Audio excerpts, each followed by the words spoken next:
মাগফিরাত কামনা করে আমরা সবাই এই বিজয়ের কারণে এইভাবে হাত তুলে 1 মিনিট নীরবতা পালন করব সেই সব বীরদের জন্য।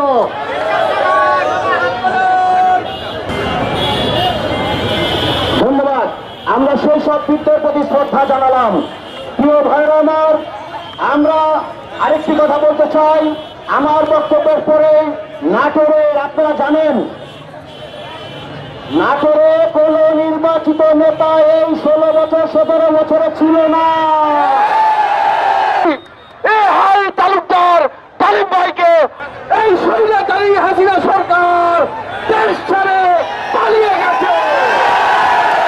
আরেক সাগর রক্তের বিনিময়ে আমরা দ্বিতীয়বারের মতো দেশ স্বাধীন করলাম।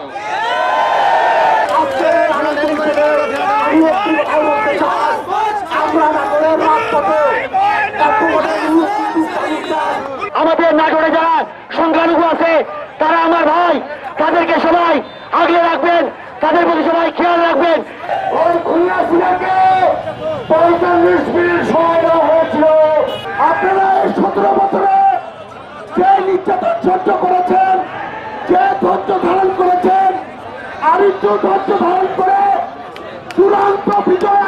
ছাত্র, শ্রমিক এবং বিএনপির নেতৃবৃন্দ মারা গিয়েছে, তাদের মাগফিরাত কামনা করছি।